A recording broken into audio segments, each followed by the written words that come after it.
Ciao, oggi vediamo come cucire una felpa da uomo con rifinitura in maglina a coste. Il procedimento è davvero molto semplice e veloce. Il primo passaggio, come al solito, sarà la cucitura delle spalle, con la quale uniremo dietro e davanti. Alla cucitura ho aggiunto un pezzo di elastico per rinforzarla e ho cucito con uno zig-zag. L'elastico è un po' più corto della lunghezza della spalla, per evitare che potesse creare troppo spessore nelle successive cuciture di maniche e collo. Ho anche ripiegato i margini di cucitura verso il davanti e li ho impunturati con un punto dritto e lungo per tenerli in posizione. Le maniche andranno unite disponendole dritto contro dritto. Bisognerà far combaciare il centro della manica contrassegnato con una piccola tacca e la cucitura della spalla e anche le due estremità. Il lato più scavato della manica andrà rivolto verso il davanti, mentre l'altro, quello più bombato, verso il dietro. Io ho utilizzato uno zig-zag stretto e corto, dato che la stoffa è elasticizzata, e ho fermato tutte le cuciture all'inizio e alla fine con il punto indietro. Ora le maniche e i fianchi potranno essere chiusi con un'unica cucitura, partendo dal polso fino ad arrivare in fondo. Il corpo principale della maglia è finito, ora ci dovremo occupare delle rifiniture in maglina, del collo, delle maniche e del fondo della felpa. In tutti e tre i casi la maglina sarà tagliata dell'altezza doppia rispetto a quella desiderata perché verrà utilizzata ripiegata in due. La maglina dei polsi e dell'orlo in fondo andranno chiuse ad anello e poi ripiegate in due per nascondere la cucitura appena fatta e quindi unite alla felpa.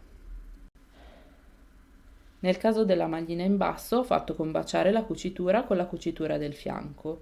Poi ho trovato la metà della fascia e l'ho spillata all'altro fianco. Nel cucire l'ampiezza della felpa andrà ridistribuita tenendo tesa la maglina.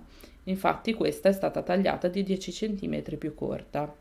I polsi sono stati trattati nella stessa maniera. Ho fatto combaciare la cucitura del polsino con quella della manica e poi ho cucito tenendo tesa la maglina, che anche in questo caso è stata tagliata più corta del polso di qualche centimetro. Anche qui ho utilizzato uno zig-zag stretto e corto.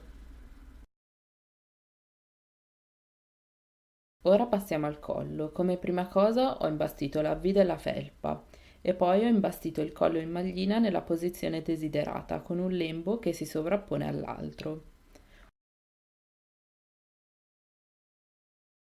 Ho trovato la metà della fascia e il centro dietro della felpa e ho fatto una piccola tacca al centro della V dello scollo per avere una V ben definita. Ho fatto coincidere le due punte della V e il centro dietro con la metà della fascia. Ho poi spillato tutto intorno. Anche qui la fascia è di qualche centimetro più corta e l'ampiezza della felpa andrà ridistribuita tenendo tesa la maglina durante la cucitura. Ho cucito il collo con uno zig-zag stretto e corto, tralasciando per il momento la punta della V, che ho completato successivamente. Si può anche chiudere il tutto con un'impuntura ripiegando i margini di cucitura verso il basso, cioè verso la felpa. In questo caso io ho preferito evitare le impunture e perciò ho cucito tutto dal rovescio. L'ultimo tocco in maglina sarà solo una decorazione, un finto taschino.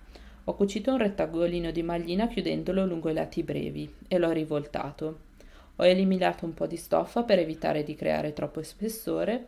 Ho disposto il finto taschino nella posizione desiderata ma rivolto verso il basso e ho cucito prima il lato lungo con uno zig-zag. E poi ho rivoltato verso l'alto il taschino e ho impunturato i lati corti con un punto dritto per fermarlo in posizione. L'ultima rifinitura, per evitare che la stoffa ed in particolare la maglina si sfilaccino, sarà uno zig-zag a tre punti, passato lungo tutti i margini interni di collo, polsi e in basso. Normalmente avrei ripiegato i margini di cucitura verso il capo e li avrei impunturati in quella posizione, ma in questo caso, come ho detto prima, preferisco evitare le impunture. La felpa è stata fatta per un uomo, ma qui la indosso io per farvi vedere più o meno qual è il risultato. Grazie per aver guardato il mio video, lasciate un mi piace se è stato interessante e non scordatevi di iscrivervi al canale per essere sempre aggiornati sulle novità. Un saluto e alla prossima!